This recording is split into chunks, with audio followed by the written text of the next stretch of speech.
Hi, everybody. Thank you so much for joining us today for our LGBTQ Survivors of Sexual Assault, Barriers and Challenges in Seeking Services webinar. And thank you so much to Ms. Lynette Waller for presenting this information and training for everybody. I'm not going to do any further introduction. I'm just going to turn it over to Lynette and let us get started. Okay.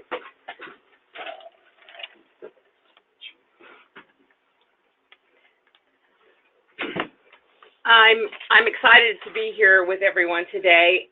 This is a topic that I'm really very passionate about. As a member of the LGBTQ community myself, and also as as a victim advocate with Wings of Hope Family Crisis Services, the services that are available right now for the LGBTQ community are pretty minimal, and so our goal is to help people understand services that LGBTQ survivors, both of sexual assault and domestic violence, need, and what is unique to them as individuals and as a community.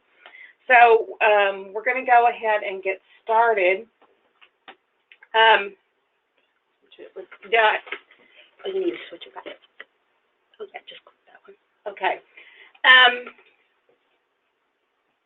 First of all, we want to talk about who are the LGBTQ community. Now, how do I get the slide together? Yep, just click it. There you go. Okay.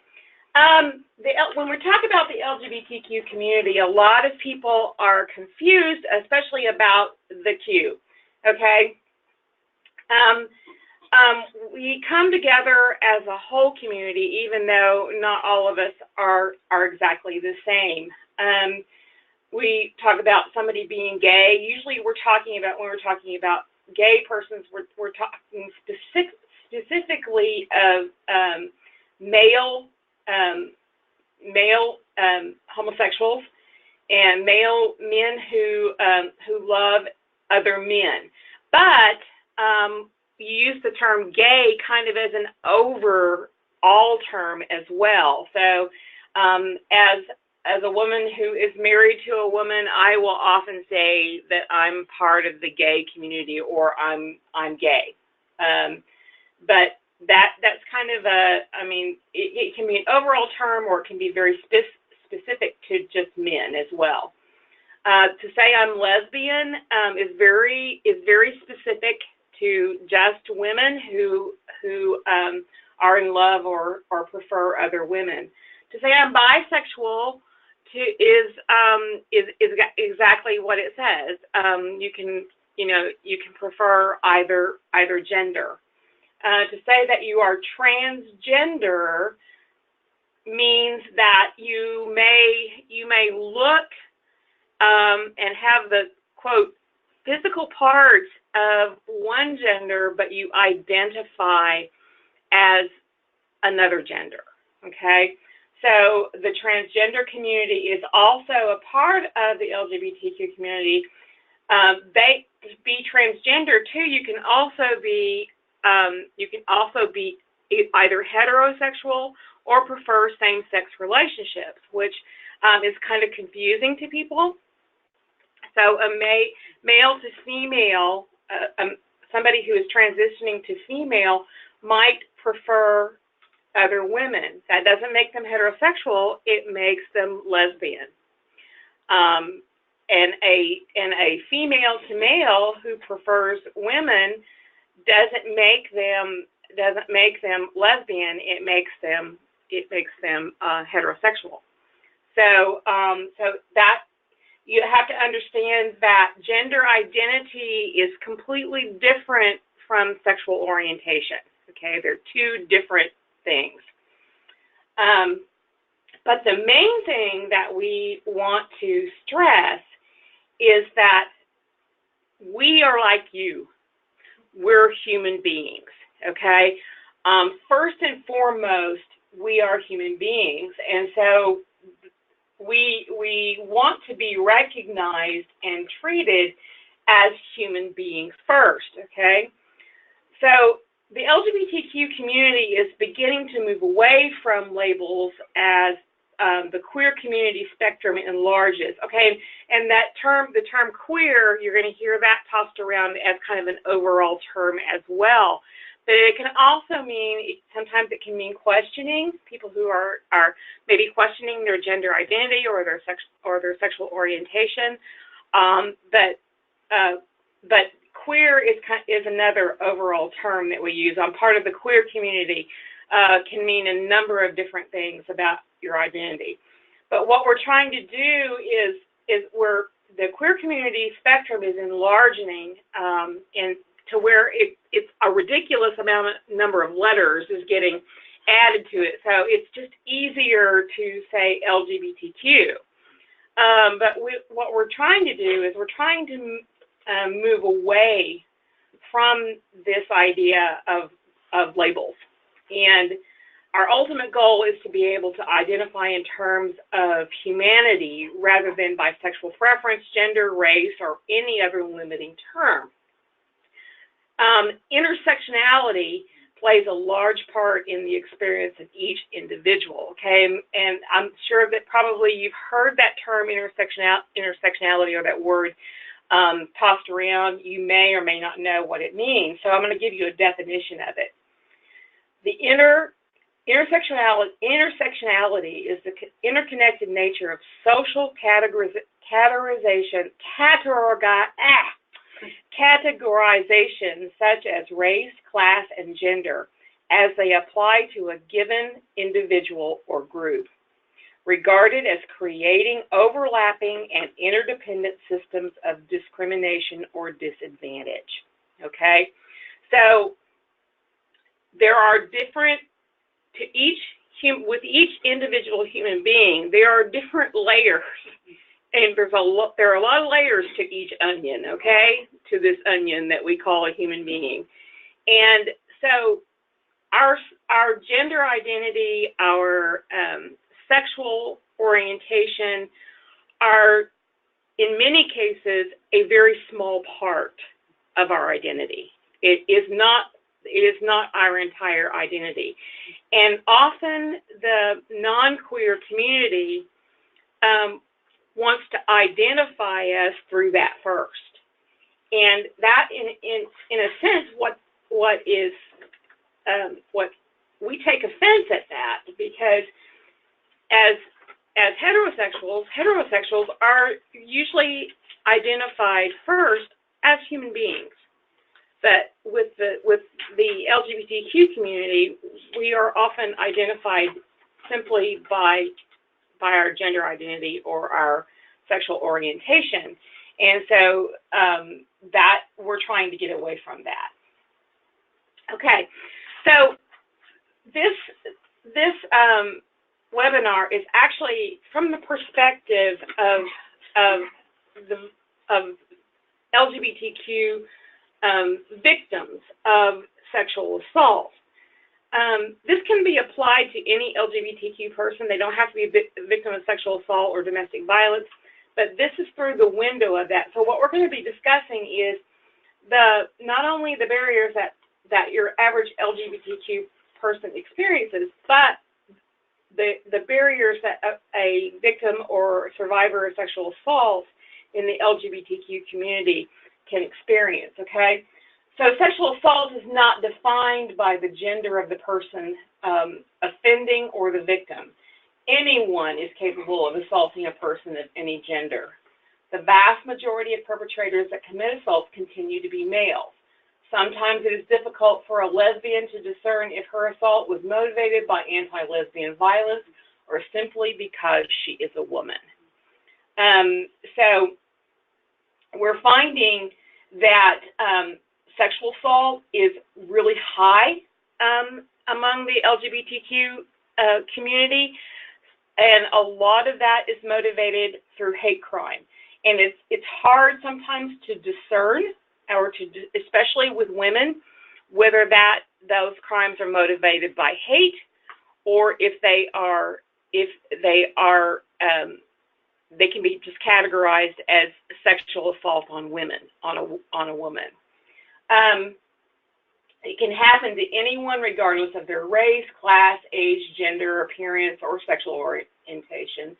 Lesbians and gay men, bisexual and transgender people are subject to the same spectrum of sexual violence as the general population. And sexual abuse and assault are also used as methods for carrying out hate crimes against LGBTQ individuals. So the Me Too movement is a part of the LGBTQ movement as well. Just to give you some statistics on sexual assault among the LGBTQ community, approximately 5.5% of women in the U.S. ages 15 to 44 identify as bisexual, and 17.4% report engaging in same-sex sexual behavior. This means roughly 10 million adolescent and adult females identifying as bi, and approximately 32 million women engaging in same-sex behavior. According to the National Intimate Partner and Sexual Violence Survey in January of 2016, nearly half of bi women have experienced rape at some point in their lifetime. Additionally, approximately 75% of bi women in the U.S. report experiencing sexual violence, compared to 46% of lesbian women and 43% of heterosexual women. So the highest sexual assault rates are among bisexual women in the United States. In our culture, homophobia puts LGBTQ people at greater risk of sexual assault by strangers. It's common for perpetrators to use sexual violence as a way to punish and humiliate someone for being LGBTQ. A common example of this is when individuals who think they can change a woman's sexual orientation target only lesbians and bisexual women for sexual assault, and this is known to happen. So many LGBTQ people see themselves isolated from mainstream culture, and they have unsupported family members or faith communities, and this also increases their feelings of isolation. So sexual assault among the LGBTQ population is even a more isolating experience for that population, for that group. Some LGBTQ survivors of sexual violence may feel a sense of vulnerability, that they're not being punished, that they're being punished or for being evil or different, or they experience paranoia. Also, this sense of violation may diminish their sense of self and may even cause sexual confusion. They talk about, you hear them talking about, people talking about, well, they're just confused, or they're just trying to find out for themselves. Many of especially young men who are confused about their sexuality, if you will look back in their history, if you can get them to disclose, you're going to find out that they're confused because they have a history of sexual assault or childhood sexual abuse. And so people, instead of them actually being able to come out and say, I'm gay or I'm heterosexual, they do become confused about what their orientation is, even though they may have a strong orientation one way or the other. Here's some of the fears and barriers that members of the LGBTQ community experience. That fear of being outed, having one's sexual orientation discussed or revealed without one's consent. And this happens quite a bit, especially in domestic violence situations. What happens is the abusive partner will threaten the victim that they will out them to family, or they'll out them to the police, you know, and so it keeps them from being able to approach their families or the courts, or when they're reporting domestic violence and or sexual assault. The feeling that they're betraying their LGBTQ community, or seen as a traitor to the community, which is already under attack, by accusing another LGBTQ person of sexual assault. That's a big fear. Our community is rather small, and in our communities, a lot of us are really close and we know each other. And that fear that we will get the reputation of, well, that, you know, this is just how they are. I mean, it's part of their sinful lifestyle. That fear of giving our community a bad reputation is one of the things that holds us back from reporting sexual assault.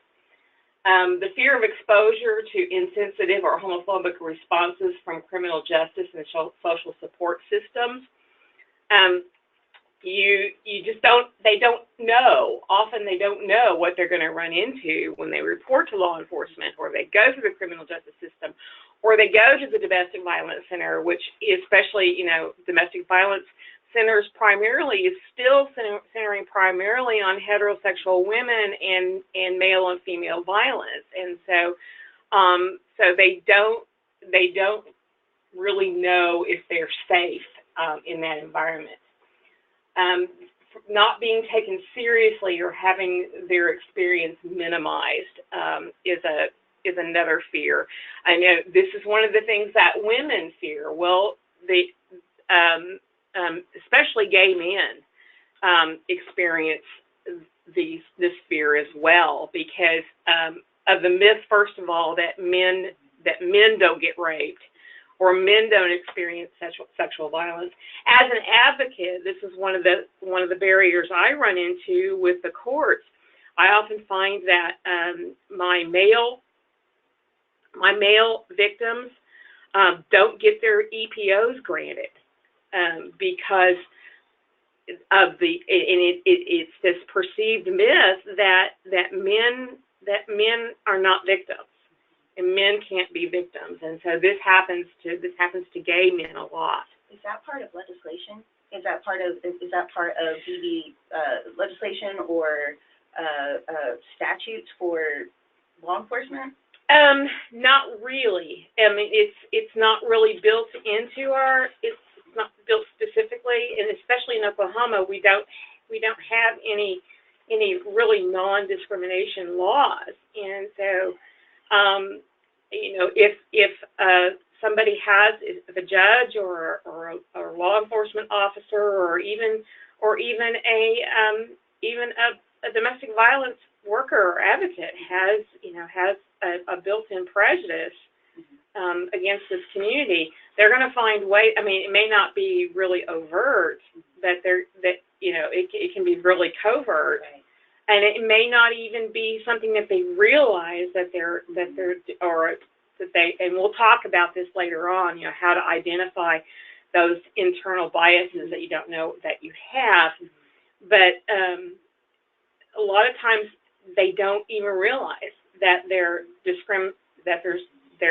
discriminating against someone because of the myths that we were all raised with, you know. That we all have to work at overcoming. Now that was a great question. Okay, and also not having their experience labeled as sexual assault or rape. Okay, and this is again especially true of anybody in that community, because our community is over sexualized.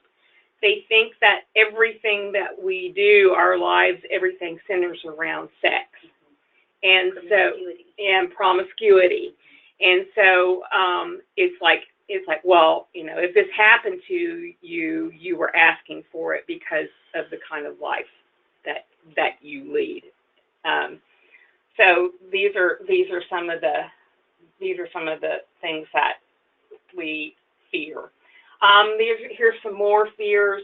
Having to explain how it happened in more detail than one would ask a survivor of an opposite sex assault, which is, I mean, this is reported all the time. Having to educate those they reach out to. Yeah, when you walk into a place and you're trying to get help and you have to educate them about you know, all of these issues, that's pretty discouraging. Having their experiences sensationalized, having fewer people to talk about because the LGBT, that I talked about, we can be a small, tight-knit community, and not being understood or being blamed if it happened in an S&M environment, which, you know, is not only... Explain S&M. S&M is, sadomasochism. And it's not just the thing about it is actually the heterosexual community is more largely involved in S&M than the gay and lesbian or transgender community. But it's there again, it's considered kinky or weird or whatever, and so immediately it's put off as just a part of the lifestyle. Okay. All right. So right now, okay, I'm giving out the secret word, and our secret word today is diversity. Okay, so write that down because it'll be asked. You're gonna need it. Yeah, it'll be asked. Okay, the next thing we're going to talk about is historical and cultural trauma. And this is probably another term you've been hearing kicked around lately a lot, especially with the rise of you know, homophobia and racism and you know, some of the things that you've been hearing in the news and reading in articles on Facebook and, you know, and discussions on Twitter. You're hearing more and more about historical trauma. So historical trauma refers to the cumulative emotional harm of an individual or generation caused by a traumatic experience or event.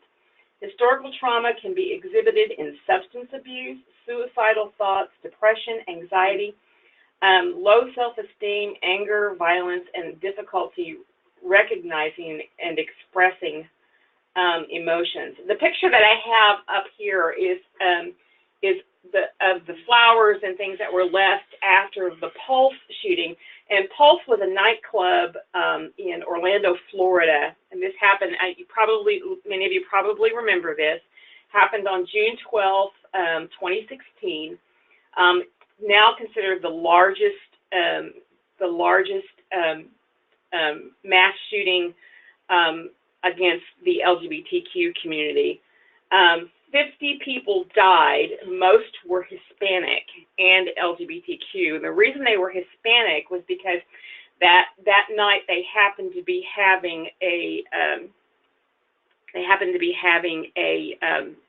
like a salsa night, and they were doing a lot of salsa dancing, and so there were a lot of gay Hispanic people in that nightclub. And so 50 people were murdered that night. So that left a huge impact on the LGBTQ community. And there you talk about intersectionality. We have the historical cultural trauma that's left on the LGBTQ community, left on the Hispanic community, also left on survivors of mass shootings. Now, those people can be now categorized as a group, victims of mass shootings. So this was another one where we have more victims of a mass shooting, and so that enters into the intersectionality of this particular The other thing that we're going to be talking about, is religious persecution.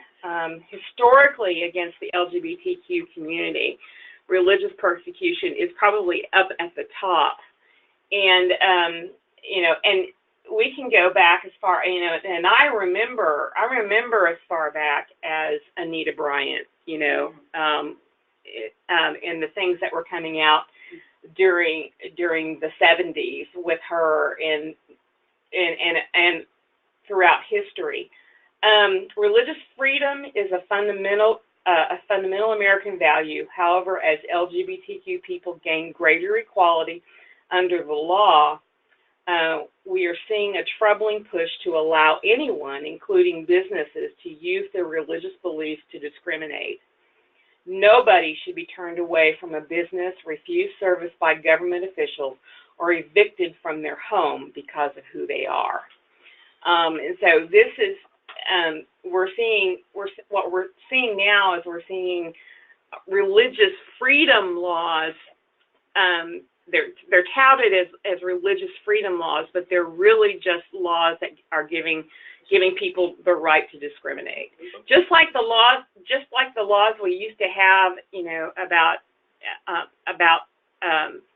blacks. Mm-hmm. You couldn't have, blacks couldn't go into certain restaurants. They couldn't sit at the front of the bus. They couldn't use the same water fountains before the civil rights movement. Okay, we're trying to enact laws now and disguise it as religious freedom, and that are the very same kind of laws that were against black people. So this is kind of a going backwards moment in history for us. Okay. The other thing that we're seeing is hate crimes and targeted violence. Karen Fredrickson Goldson, she's a PhD and University of Washington School professor of social work. She says that research shows that relentless adversity, stigma, and social exclusion have accumulated and negative impacts on health. Historical trauma exists. Decades before Orlando became the single deadliest mass public shooting in America, the LGBTQ community in New Orleans experienced a horrifying loss. On the final day of Pride weekend, on June 24, 1973, the stairs leading to a gay bar called the Upstairs Lounge were set on fire, killing 32 people. So the gay community has experienced a number of traumatic events throughout history. In the middle, you see the picture of that cross there. That is a cross that was marking the place on the fence where, you remember, Matthew Shepard.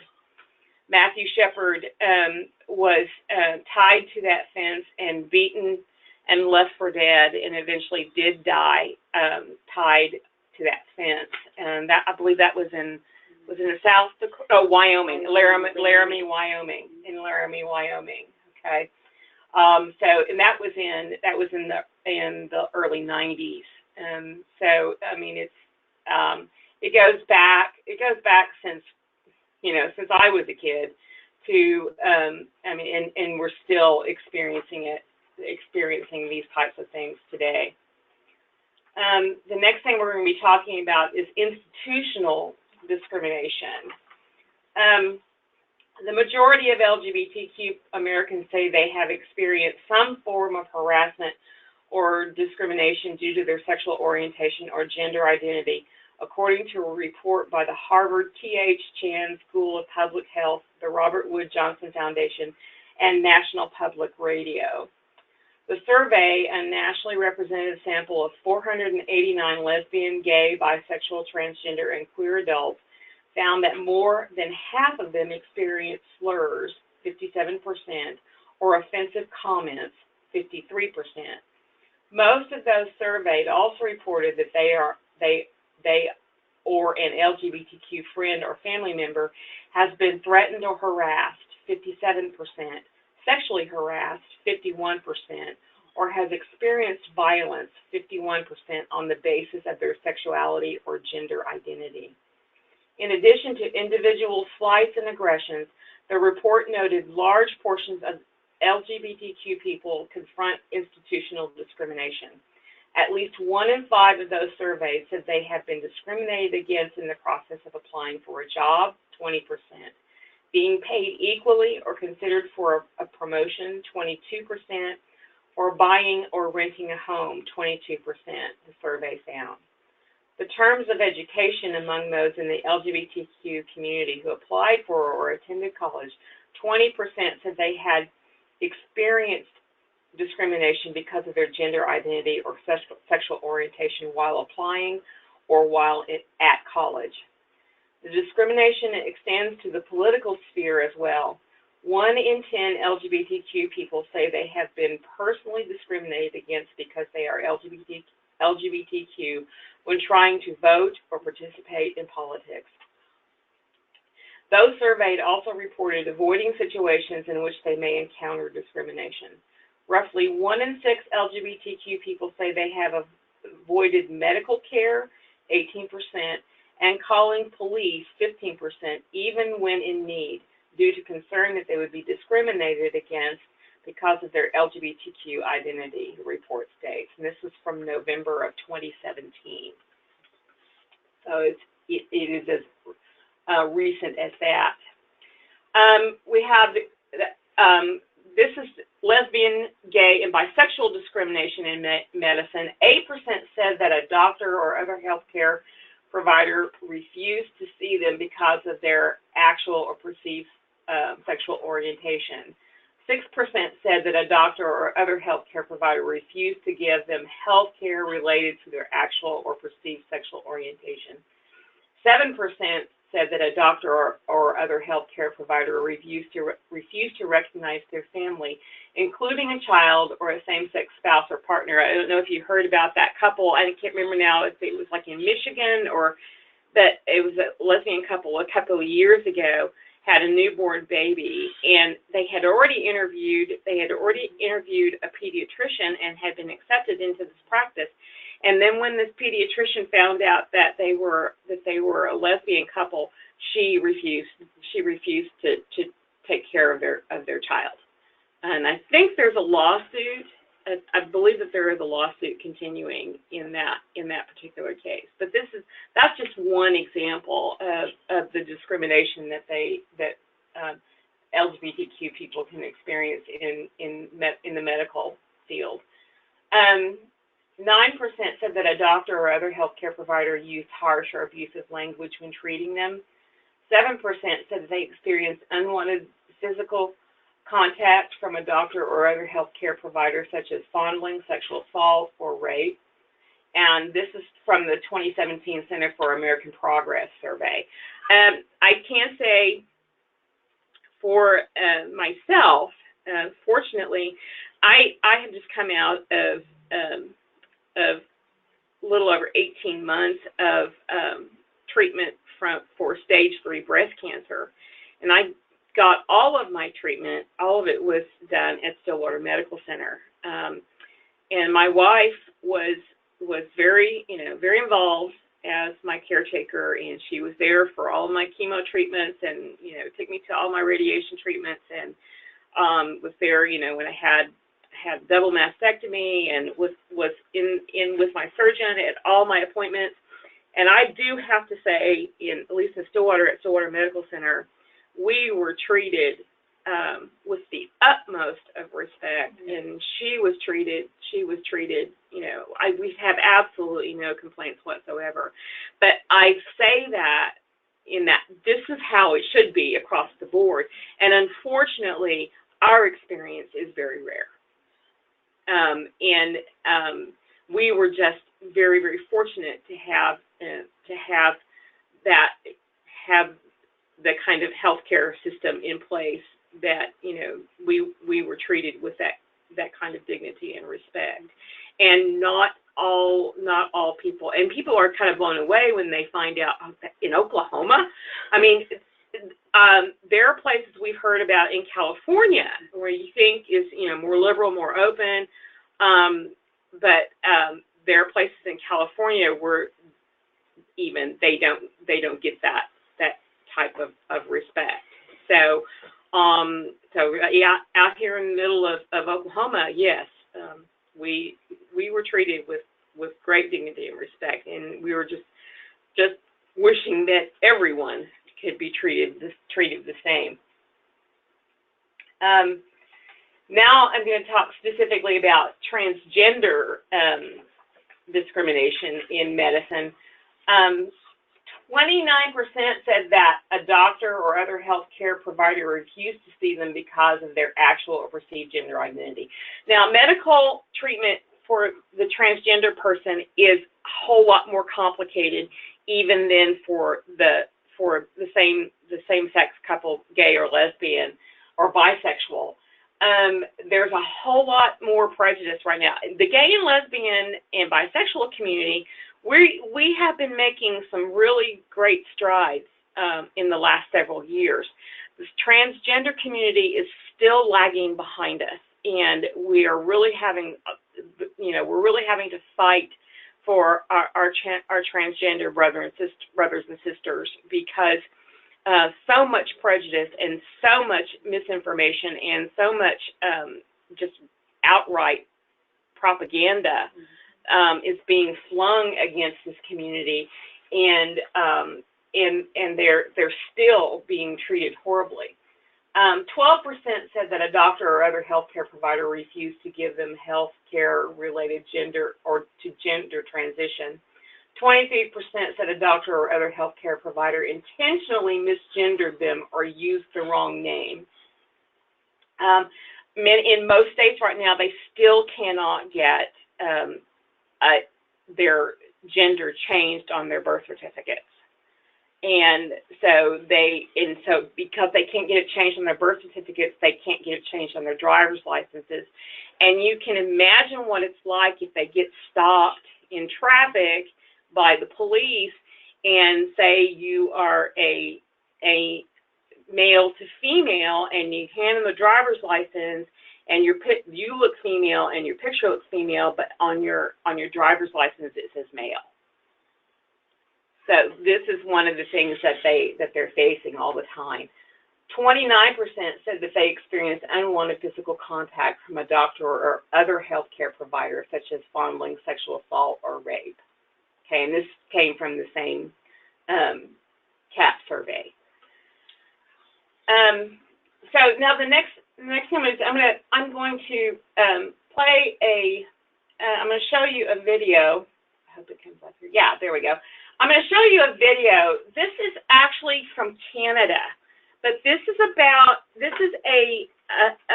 a group in Canada that has been doing some research on the medical community and the LGBTQ community, especially the transgender community, and what their specific needs are, and how this group in Canada is finding the research and looking and asking for what they can do better and how they can provide better services for especially the transgender community. What happened? Yeah. Oh, I have to do it there. Yeah. Okay. There we go.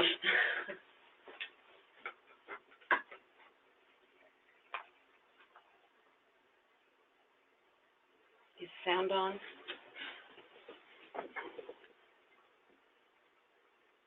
I think that's NPR. No, it is. Oh, that's NPR? No, that's this. Oh, okay.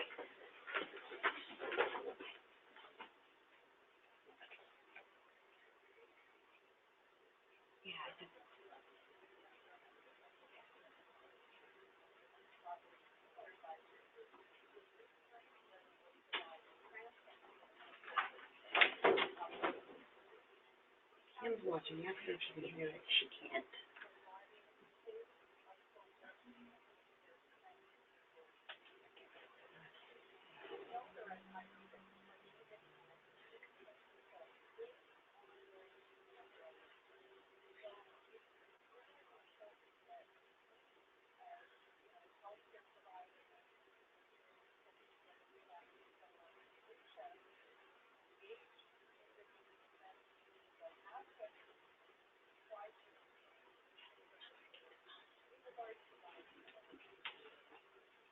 We're having trouble with our sound.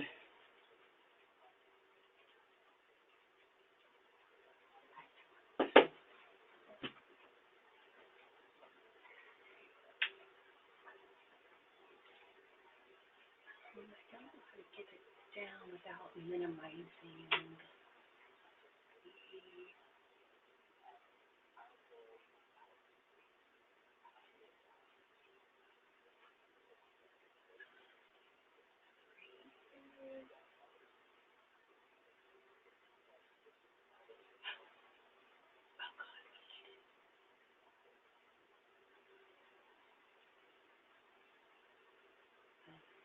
Okay.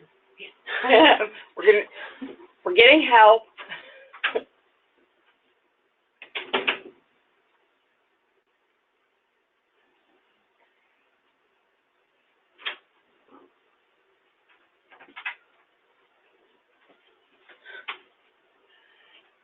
It's through these speakers because I don't have speakers over here on the thing. It's coming bottom there. Should come in. Yeah.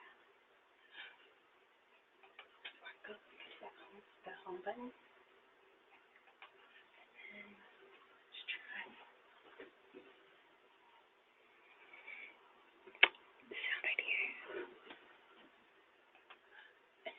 Push it all the way up. Okay. Here we go. Oops. Okay. Now let's try that. That may be better.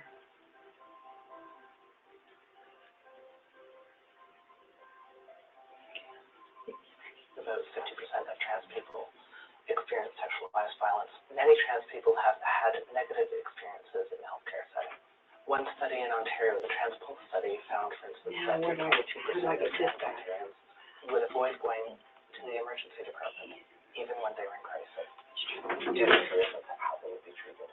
The survey we're conducting with the Ontario Network of Sexual Assault and Domestic Violence Treatment Centers and in collaboration with our advisory group is to determine whether we're providing trans-sensitive and appropriate care post-victimization. We haven't paid enough attention to date to providing safe, appropriate, and sensitive care to trans individuals who experience victimizations. And we know they're at higher risk for being victimized, including sexual assault, based on their gender identity.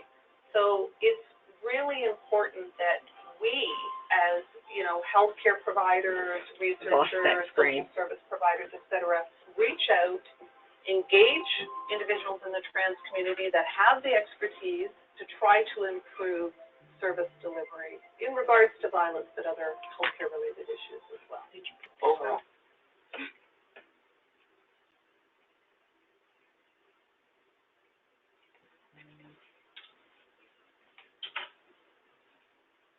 I mean, I can manipulate it through this screen. Reach out, engage individuals in the trans community that have the expertise to try to improve service delivery in regards to violence but other healthcare-related issues as well. Overall, there's very little research on anything related to trans people's experiences or providers' experiences with working with trans people in the area of violence, including sexualized assault. I'm not aware of anything else in Canada that's happening like this. I've been involved with Dr. Dumont's research through my role with Rainbow Health Ontario. I serve as the director for Rainbow Health Ontario, and our role is to help improve the capacity of the health and social service sector to work with lesbian, gay, bi, trans, queer, two-spirit folks. Better evidence will help us to understand what service the providers themselves identify as their learning gaps in order to better serve trans people. 95% of the respondents that identified as nurses said they would benefit from additional training. We will definitely be working with the advisory group to take our findings and then to seek funding to develop appropriate training. More sensitive care for trans people can include a provider following a person's lead around what name and pronoun to use and using that consistently. For instance, I'm trans, and in my medical records there's an F on forms, and I would be rather offended if someone used my legal name or called me she. And it would also out me, which puts me again at risk of violence. So for healthcare providers to be sensitive about what's said in a public space, so they don't get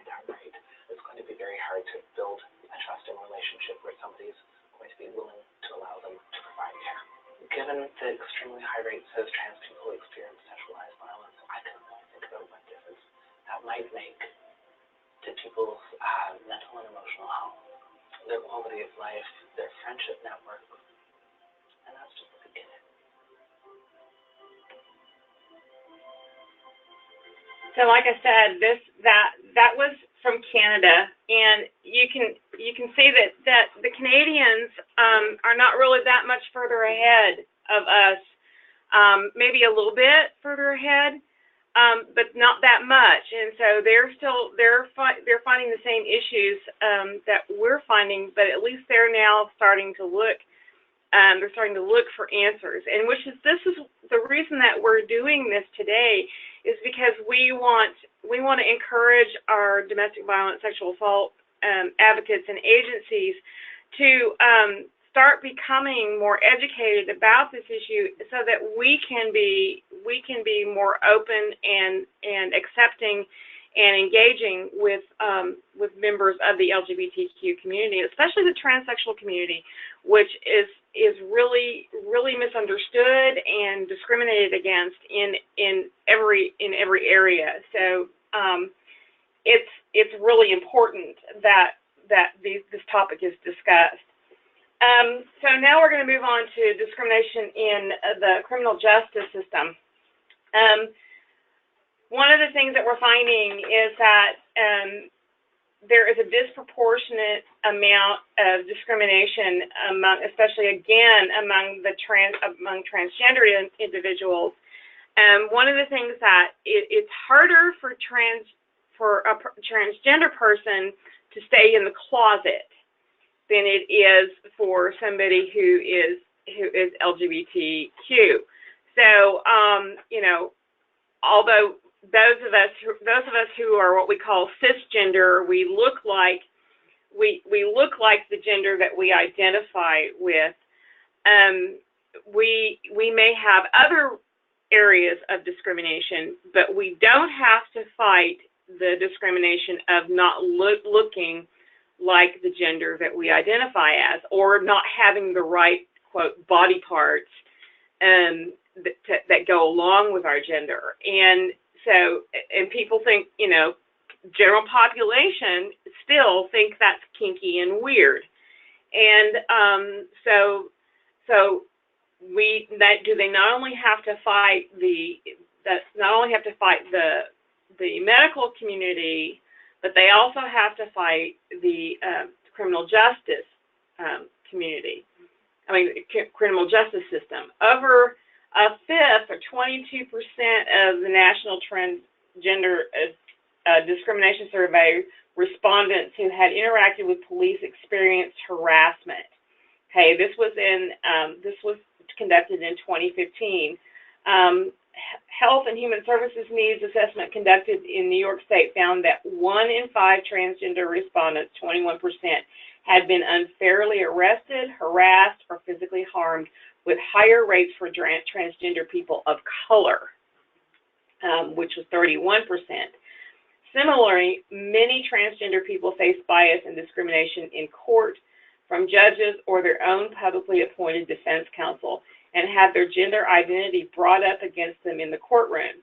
In fact, in Lambda Legal survey titled Protected and Served, one quarter, or 26% of transgender and gender nonconforming respondents who had been in court in the past 5 years indicated that their gender identity had been raised as an issue in court when it was not appropriate, and 21% had been outed against their will in court.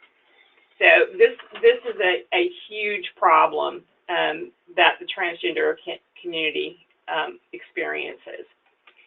The next video that you're going to be seeing is this is a young man by the name of Jason. He's from California, and Jason is telling his story, not only about being gay, but also about he's a survivor of sexual assault.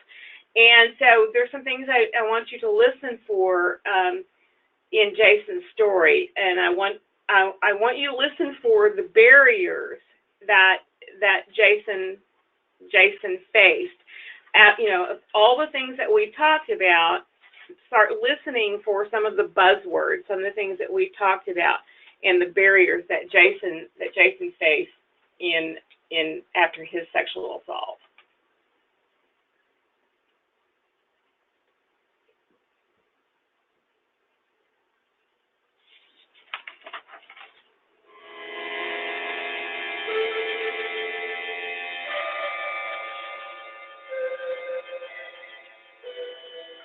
My name is Jason. Right now, I'm a pharmacy technician. I work in a retail environment with pharmacists. My favorite part about Colorado would be, what do I like about this city? I really like the environment of downtown Denver. Like the people are kind of classy. Restaurants, everything is clean. I'm 24 years old. Should I say that I'm a gay man? I'm 24 years old and I identify as a gay male. When I was about 12 years old, I kind of realized one day. I have an interest in guys and not so much in girls. It was different. And I just kind of found out from that point, and ever since it's been kind of nice getting to know myself and have confidence in that. I was raised in a conservative home where coming out, I was 19, that was 5 years ago. Your parents don't talk to you about sex. You know, coming out as a gay man, it was unacceptable. I came out 5 years ago when I was 19, and it was difficult explaining dating and primarily explaining sex to your parents. It would have been really nice to know that people do rape other people.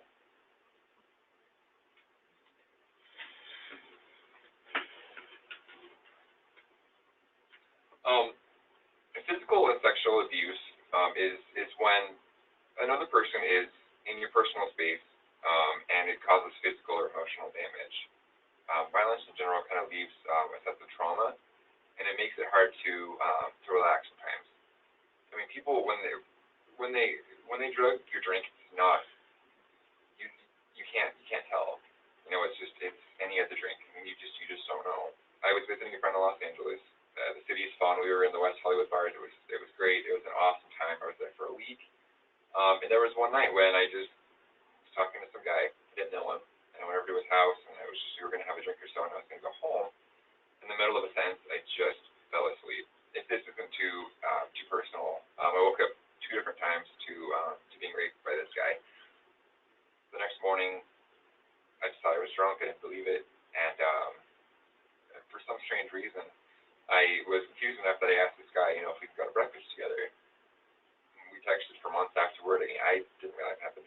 Went back to Denver from Los Angeles, and I mean, if you don't go to the police within 3 to 5 days, they can't find drugs in your bloodstream or on your hair. That was my experience. I just kind of laughed, forgot about it, and kind of just held it back, and I didn't realize that it really happened for months afterward. The hardest part personally is I felt guilt for it. I just thought that I was drunk. For example, I was dating someone at the time, so I felt like a cheater, and my parents wouldn't talk to me about it, so I just didn't tell anyone about it because it just could have been my fault. 9 months later, when I was starting my senior year of college, I just was nervous all the time. I didn't really know where I had developed this anxiety from. One day I was driving to school.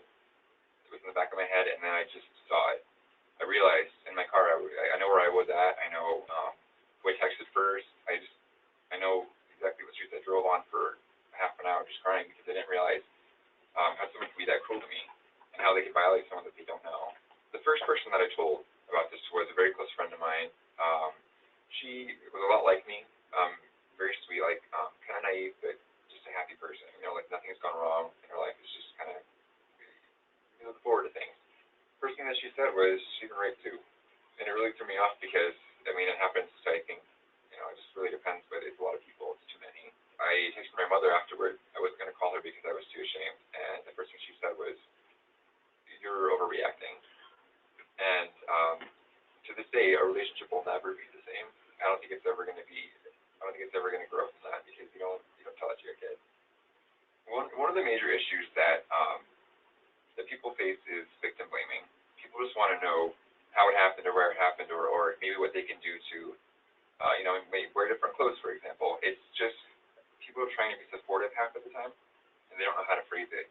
You're telling someone that because they wore this outfit, because they were at this place, because they were by themselves, because something happened and they drank too much, it was their fault that someone found an opportunity to rape somebody. The guy who victimized me, he had a drug available in his kitchen. He had it in his kitchen. And it's just, you just don't kind of like I'm going to ask my neighbor for some drugs. You just have it with you if you're premeditating a rape. I talked to my father as well, and his response, he told me that if I hadn't chosen to be gay, I wouldn't have been raped. That hurt a lot, but I learned to be okay with that. And that really threw me off. He and I aren't going to be the same either. And I've decided that myself. It was so embarrassing to me. It was like their shame over what their son, I guess, had did or was involved with. It's always kind of confused me. I've always kind of felt like an orphan. You just kind of wander until you feel better. It'd be nice to have some support, but I had to find it myself with my friends and family, my younger family and my siblings. My siblings, they just know that I went on a bad date and that someone was rough with me and that they didn't respect my body and my space. And so they realized that it's really important to like respect who you are. Don't let anyone tell you no or disrespect you or make you feel bad about yourself. And that's what they know. But yeah, right away they were there for me with as much as I was comfortable sharing. Sexual assault between males and females comes with a different response because of culture. With males, there could be a range of, I was drunk or that didn't happen or I'm not, I've just got to tough it out. I mean, it could be a spectrum on either gender, but in culture, I mean, how's the guy going to admit that? It's a little bit different. Pertaining to the issue of masculinity, it just kind of made me angry, and so I talked about it more. I just felt like I went to the police and I just walked up casually and I was raped once. And I was like, it was actually that casually. And I gave him my, the papers that I had written with the lawyer on campus, and I handed those to him, and I'm not afraid to admit it. Because I feel like if men can't, it's really defensive, and I'm like, I don't care, I'll tell my neighbor. Men can talk about it, they should be able to, and it's not talked about as much. And some of the things that would come up, first of all, is, do you have HIV? And that really affects whether or not you can date or whether or not people feel like they feel like you're gross, for example. And it's just that's difficult. I can feel for those because you can't talk about it. I mean, I wouldn't. Word spreads. It's really embarrassing. The word will spread with that, and it would be really hard. I waited months before I was sure that I was tested and I was solid. But I mean, something for example that serious, like that life changing, is harder than just trauma. On another note, though, a way that I've tried to reach out, I'm totally available to talk about it, and it kind of helps me feel complete to fix what I wish had happened, for me. The other day, I just let it be casual just to mention it in a Facebook status. Hey, this, sexual violence does happen. It does happen to males too. If you have any questions, please message me. I don't feel awkward about mentioning it anymore, but it was just kind of comfortable just to finally say, like, in public, reach me if you need help, because if your parents aren't like my own, I totally understand. So I use social media, and it was kind of cool. I personally feel empowered to help others because I only wish that I had someone to help me, someone to look out for me. I want to support those in need. Being an underdog myself, it's important to find a program that will offer help to the underdogs. I didn't have anyone ask me, it's really hard being alone, and it affects me to this day. And as I've been seeking help lately, I'm rapidly getting back to my normal life. My advice when it comes down to physical or sexual violence, take your friends seriously. It's not a playful matter. Jokes aren't funny either. My advice, though, is to immediately report it. That's the first thing you should do. And once that's all taken care of, the second thing you do is you reach out to friends and family and you stay in touch with someone that cares about you, and that will be sensitive, and that will comfort you until the majority of the dust will settle, and you can start developing a plan to recover and defending yourself.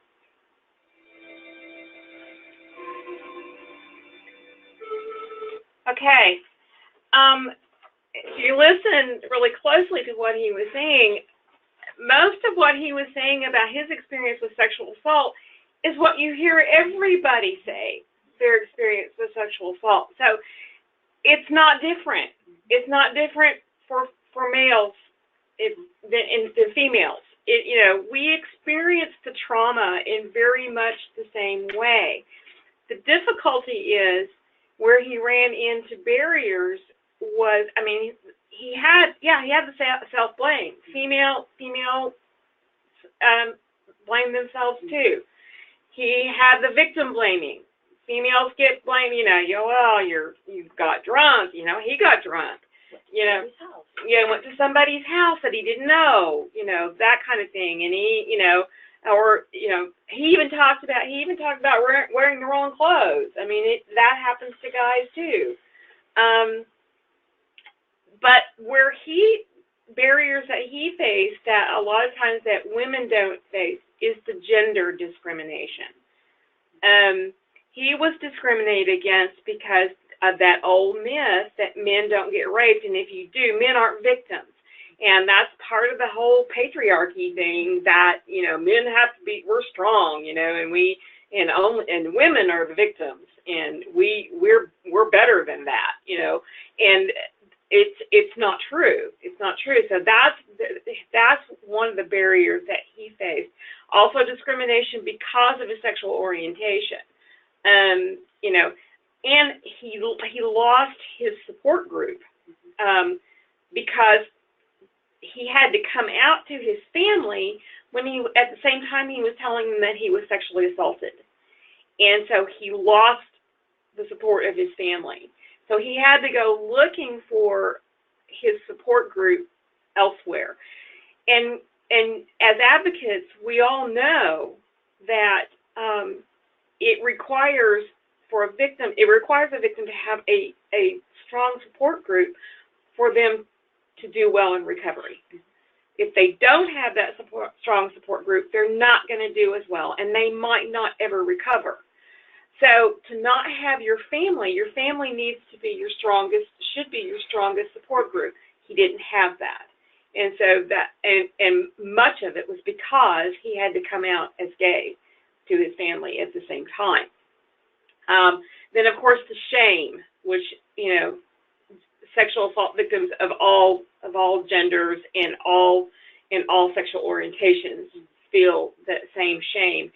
And also the loss of self-identity and confidence, which is universal. So as a male, he experienced everything that females experience with a few other additions. And so I thought it was good to hear this story from a gay man's perspective, not just a woman's perspective. Some of the barriers that are unique to the trans community is opponents of transgender equality peddle a narrative of transgender people being predators. Transgender persons get labeled as predators even more than members of the LGBT community, the lesbian, gay, and bisexual community. They are labeled as predators more often even than them. And nearly half of respondents were sexually assaulted at some point in their lifetime. This number is already astronomically high, and the compounding effects of other kinds of discrimination led to this rate increasing drastically for various populations. For example, we found that 48% of Latino and trans people had been sexually assaulted. 53% of Black trans people had been sexually assaulted, and 61% of disabled trans people had been sexually assaulted. So there again, we're talking about intersectionality. So you add the other factors into it, being a racial minority, being a person who is disabled, it's going to increase your chances of being sexually assaulted even more. So next we're going to discuss getting involved, ways to help LGBTQ survivors, and things that we can do not only as individuals but as agencies to make our agencies more LGBTQ friendly and welcoming, and are the environment more hospitable, and a place where they know that they can come and be safe and feel safe and get the help that they need, being an advocate for this community. This next video is, it comes from a sexual violence center, but they center primarily on LGBTQ persons, and they're out of Minnesota. And they have this video is about getting individuals and agencies involved in helping.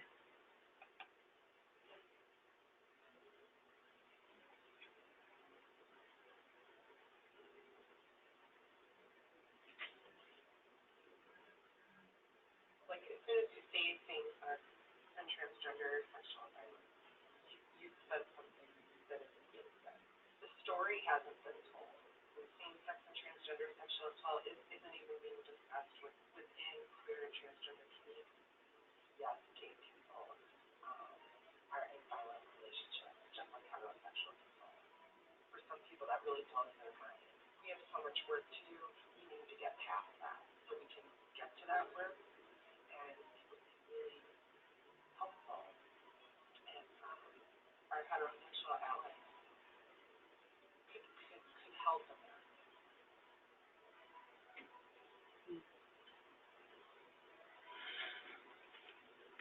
Well, we sweep sexual violence under the carpet across the board, and we do that because we feel uncomfortable with sexual violence. Sexual violence as an issue threatens individuals' sense of safety. Right? We start looking at the statistics and start realizing that this is an epidemic. When we start throwing numbers around, like 1 in 3 women can expect to be sexually assaulted during their lifetime in the United States, that's not going to make me feel very good. Being queer, period, I think gives people a false sense of safety. Like, that's not going to happen. Particularly with people that identify as female.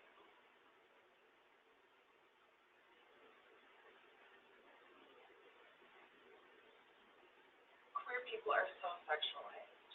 That's immediately what it comes down to. It's not about our relationship. It comes down to the way we have sex. So it's a lot of, gay men are me and lesbians are hot because lesbian sex was invented to turn heterosexual men on. I wish I'd known that. Bisexuals are, hypersexual, and they're just having sex with everybody. They're so confused. Yeah, they're very confused. And then we get to transgender people, and we're like obsessed with their genitalia. We want to know what's going on. Do you have a penis? Do you have a vagina? What is that like? We over-sexualize transgender people, too, because it's kinky, it's weird. When you look at hate crimes against gays, lesbians, bisexual, queer people, transgender people are the least likely to physically survive a hate crime. There's so much sexual assault that happens during hate crimes. Sexual assault is a very powerful tool, not just to perpetrate oppression, but it's a very humiliating, which is why we want people to be talking about homophobia. It's a root cause all of this is oppression, racism, sexism, heterosexism, ableism, classism. That's what a race culture is. Those institutions make a culture of race. You're not going to eradicate sexual violence until you eradicate homophobia. The only thing that I can compare it to is that, as somebody that has a lot of white privilege, I know that I have to actively be working on the racism and undoing the racism. We don't eradicate it. And the same thing goes for homophobia and others.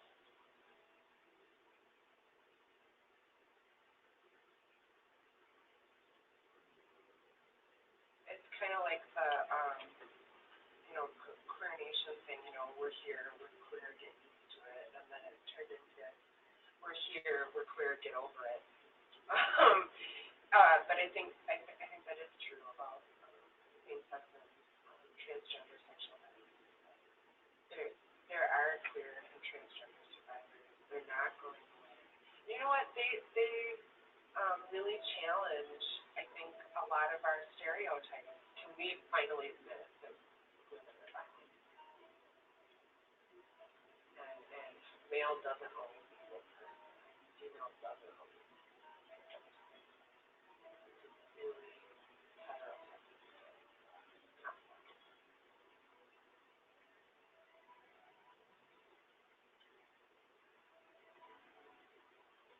I've been out and queer for 23 years, you know. I'm really comfortable with who I am and that kind of thing, but I can't represent all LGBTQ communities. I just can't. I'm tired. So we want people to bring it up. You know, we're tired of always having to bring up the queer issue. You know, and then when we bring it up, we want allies to be engaged. It'd be really nice when allies to bring it up.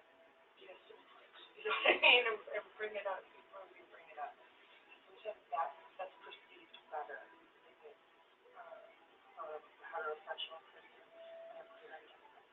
I mean, it's kind of like being an ally around spaces, right? So sometimes using my privilege, you know, to say things because it's safer for me than it is for a person else. And it's safer for me to go to school.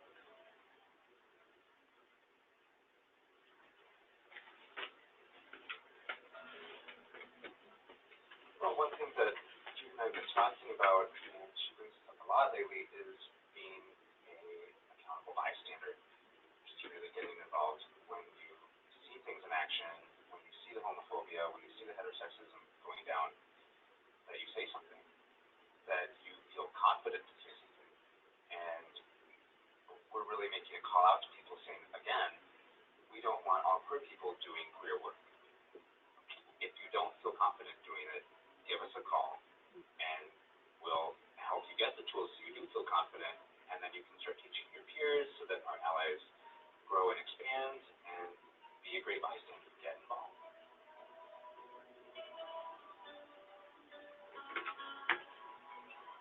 I love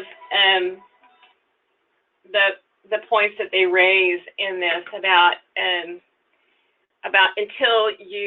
until we eradicate things like racism and ageism and ableism and all of the isms in our society right now, until we eradicate this, we're not gonna eradicate. We're going to continue to have sexual assault. You know, because sexual assault is used as a tool to power over. It's used as a tool by the powerful to power over the weaker. Okay, and so if you're powering over someone who is of another color, you can use sexual assault as that power over. If you're powering over someone who is elderly or sick or disabled, sexual assault is an easy tool to use against someone. It's also an easy tool to use against someone who is a sexual minority. And especially one is a person who's a sexual minority, because of the fact, like she pointed out, that we over-sexualize the LGBTQ community. One of the things, and it was my wife who came up with this, so I'm going to credit her for this. She said, when you, and I use it in one of my other trainings, I had a training called LGBTQ 101 that I presented at a partnership conference a couple of years ago. It was really popular, and it's actually kind of the precursor to this one. This one's a little bit more in depth than the LGBTQ 101. But in the LGBTQ 101, I use the statement that my wife, I credit her with it. She may have gotten it from somewhere else, but she was the first time I ever heard this. When you say the word heterosexual, most people, when they think heterosexual, they think heterosexual. They put the emphasis on hetero. And when you say homosexual, it's homosexual. and the emphasis goes on sexual. So in other words, when you're thinking about queer people, immediately the emphasis is on sex and about how we have sex and what parts we use for sex and how we do it and how, and it's also it's called our lifestyle. Well, you really want to know about my lifestyle? I get up in the morning at about 6:15. I go and start the coffee. I go in, and if I had taken a shower the night before, then I usually don't have to do anything but just kind of straighten my hair a little bit, and then I go in and get a cup of coffee. I get dressed. I sit down at my makeup table, and I put on my makeup, and I leave for work usually around 8:15, and I get to work. I work at Women's Hope Family Crisis Services, so I get to work at about 8:30. I get to work at 8:30. I work until 5 o'clock. I come home, and my wife has either fixed dinner, or I'm going to fix dinner, or we ask each other where we're going to go out. Or I teach. I also teach private piano and voice lessons. So I either have a piano lesson, or I have a voice lesson, coming in that evening, and then we lay around and we talk and we watch Netflix, and then I fall asleep on the couch, and then I wake up later and I go to bed. Okay, so that's. Like mine. That's my lifestyle, okay?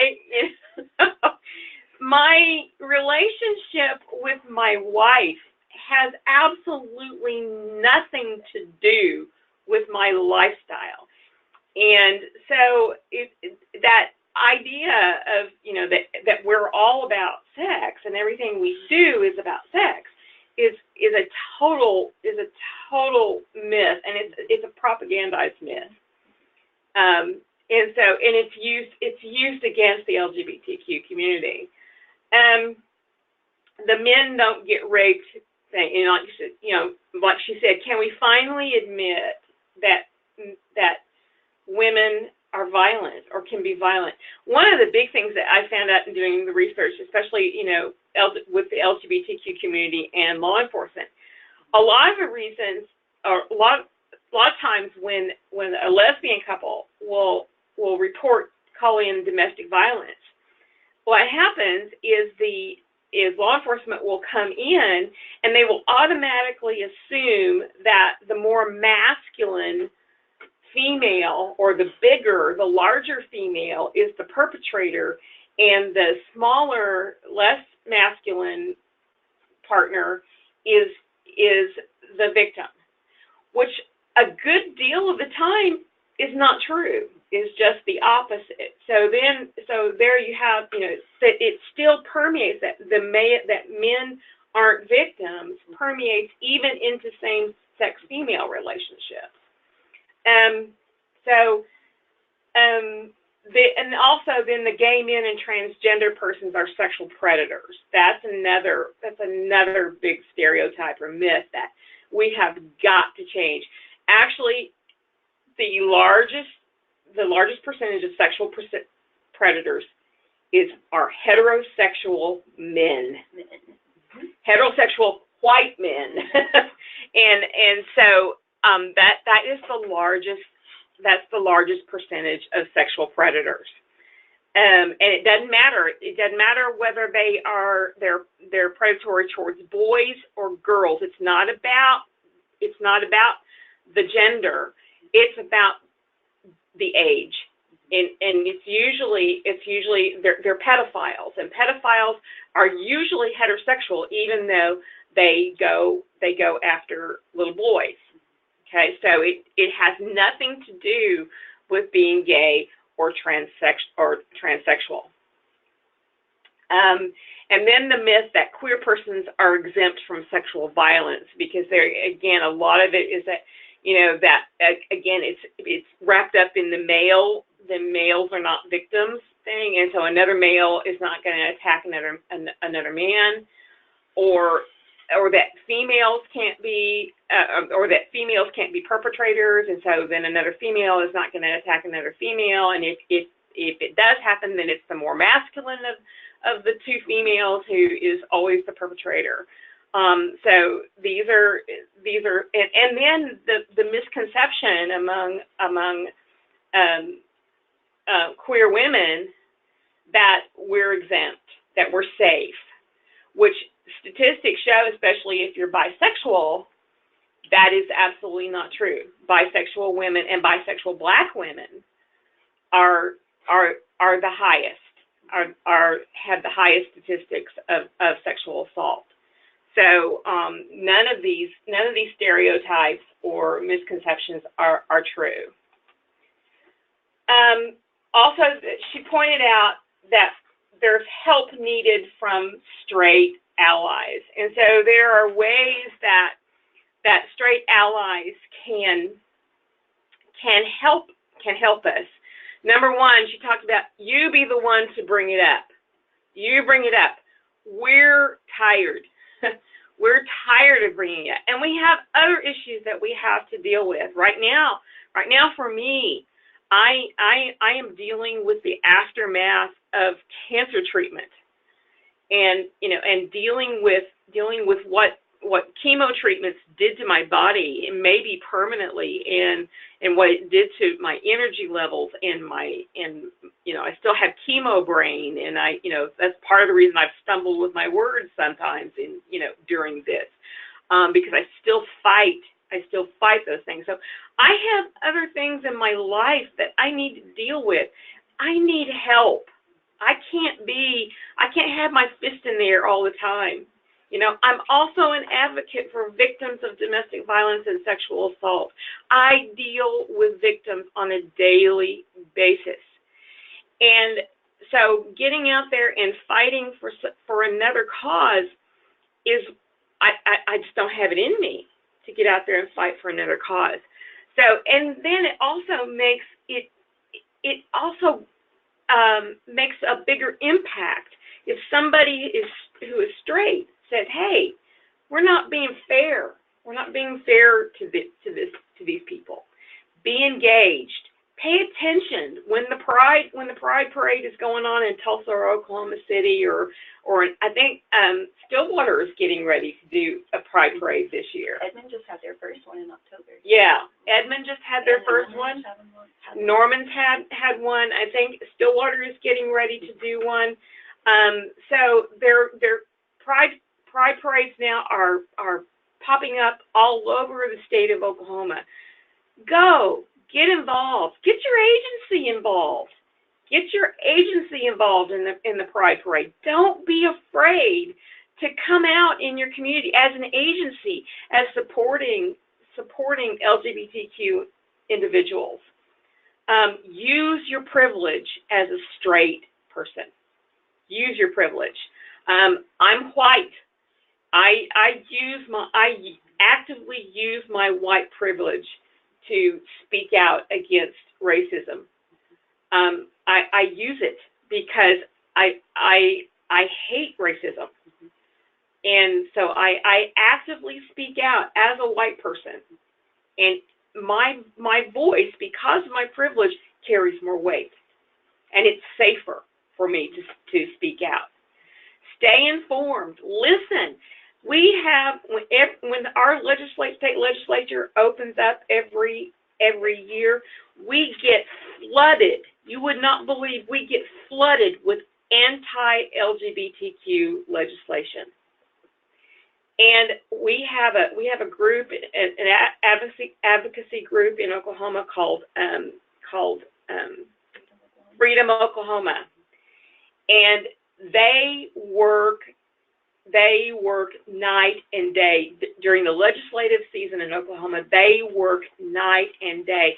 And they literally, in the last several years, I can't remember how many bills, it's well over 300 bills that have been proposed in our state legislature, the anti-LGBTQ bills that have been proposed in our state legislature, and they have defeated every last one of them. they need your help. They need you to be active. They need you to find out what these bills are, and write your legislators about this, and about how, as an Oklahomans, we believe in fairness, we believe in equality, and we don't believe in legislating discrimination. We're a fair-minded people, and I truly believe that about Oklahomans. I was born in Cherokee, Oklahoma, and I grew up in Stillwater, and I'm almost 59 years old, and most of my life I have lived in Oklahoma. And I know Oklahomans to be good and fair-minded people. And I know that we don't believe, at our core, we don't believe in discrimination, and we don't believe in hate. We're not a hateful people. The Oklahoma City bombing proved that we are not a hateful people, that we are a loving people. We need to demonstrate it. Come out as a straight ally. I mean, don't be afraid to let people know that you support the LGBTQ community and that you support equality. First of all, because they're human beings. It doesn't matter what their sexual orientation is, what their gender identity is. First and foremost, they're human beings, and they need to be accepted and treated as human beings first. And if you get that right, then the rest of it doesn't matter. If you understand that you're dealing with a human being, the rest of it doesn't matter what your religious beliefs are. It doesn't matter what any belief. It doesn't matter if your grandma or grandpa thought it was that queers were bad people. It doesn't matter, because first and foremost, they're human beings, and they're human beings with needs, just like you're a human being with needs. The rest of it doesn't matter. So that's the most important thing about coming out as a straight ally.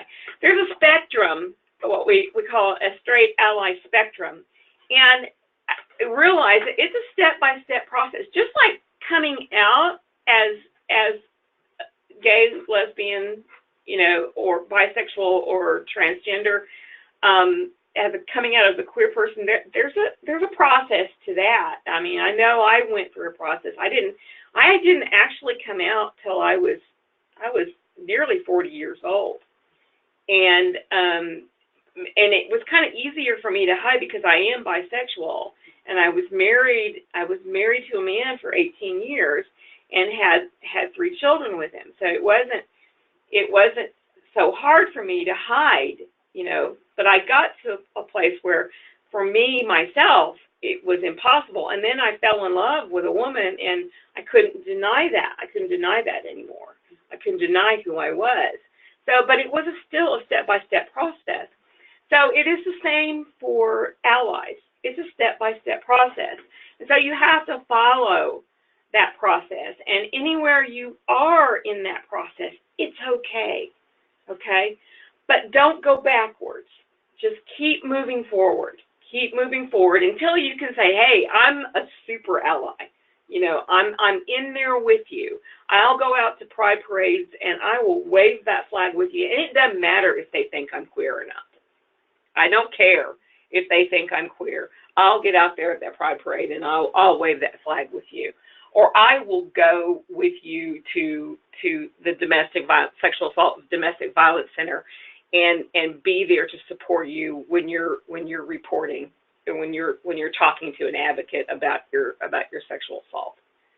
Or I will go with you to that SANE exam, as your friend, and be with you at that SANE exam to support you. So don't be afraid. Don't be afraid to come out as an ally.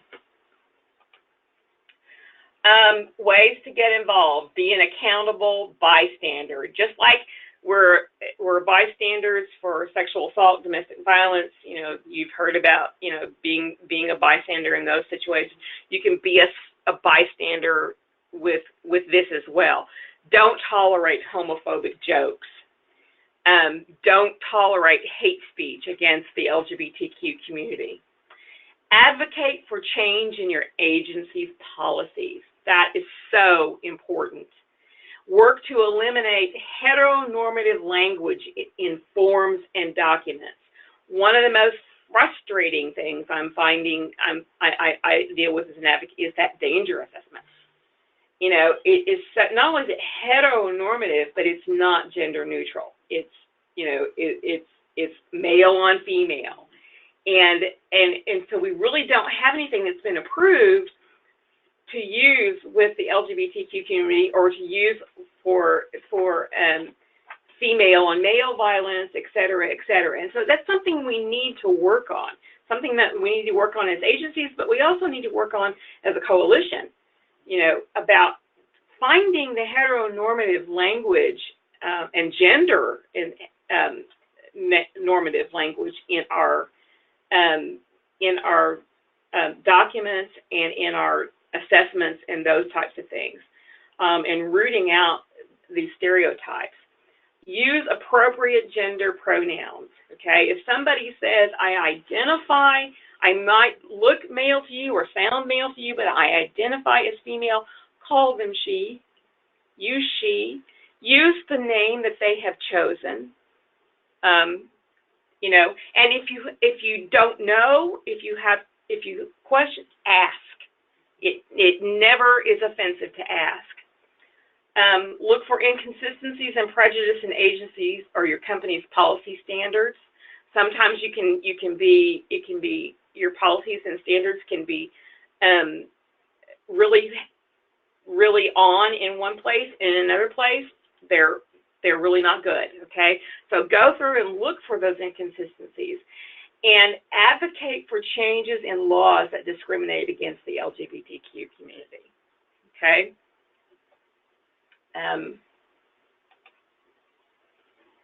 And then just the 9 things that we want straight allies to know. Number 1, we're individuals. Our stories belong to us. You don't tell our stories, you ask us to tell our stories. We are glad to answer your questions. We are never offended by questions. We aren't just LGBT, we're people first and foremost. We're human beings. Gay marriage isn't the only issue. It's not the only issue. Just because we won the right to marry does not mean that we're no longer discriminated against, and it's over. Celibacy and self-loathing aren't synonyms. There are people who choose. There are heterosexual people who choose to be celibate. Not all LGBT persons want to be activists and educators. Like I said, I'm not particularly an activist as an LGBTQ person. I don't have time to be an activist as an LGBTQ person. I am an educator because part of the reason I educated in this is because I am LGBTQ, but my grant, it's part of my grant that I educate on this subject. So I do it, and I gladly do it. Pronouns matter, and we are grateful. We are beyond grateful for any support that you can lend to us. Here's some hotlines and information some lines that you can access. The National Sexual Assault Hotline has some great information about LGBTQ sexual violence. The National Gay and Lesbian Youth Hotline is a really great resource, and the Network LARED, they're out of Massachusetts. They are another really great resource. And this is just information about Wings of Hope and the things that the services that we offer, and I'm sure that your agencies offer many of the similar services. And what we're working to do as an agency is we're working to become that safe zone for the LGBTQ person, not just women, not just heterosexual women, but men and women and transgender persons. So I appreciate you all being a part of this, and please don't hesitate to contact me at Wings of Hope. If you can contact, I don't have the office number up there, I just have our hotline number up there, but if you need to contact me, have any questions about anything, please feel free to contact me at our office number. If you would like for me to come to your agency and do this presentation, I would love to do this, or I have the LGBTQ 101 presentation or other presentations that I can do for your agency. I want to reach out to other advocates in the state, throughout the state, and help you with some of these issues. So thank you, Tamara, and the coalition for having me. Oh, thank you. And I appreciate it. I'm over here just nodding and bouncing. This was fantastic information, and thank you, Lynette. This was amazing information, and your passion for it, and the things that you are advocating for, getting involved in writing your legislators and knowing and staying informed. That's all so critical to what we do as professionals in the field, but also beyond our profession. It's what's right. Mm-hmm. It's just what's right. Yeah. If something isn't right, it's just not right. It needs to be fixed. It needs to be fixed. So thank you so much for giving us tips and sharing that information and how we can be involved and be allies or better allies, and sticking up for what's right. So thank you so much, and thank you guys so much for joining us. Don't forget, the secret word is diversity. And quizzes will come out, and certificates will be available by the end of the week. So hang tight. I appreciate your patience. So check back with us, and be on the lookout for the documents and information you need for your renewal CEUs for CDS VRPs. And with that, we bid you all adieu. Thank you.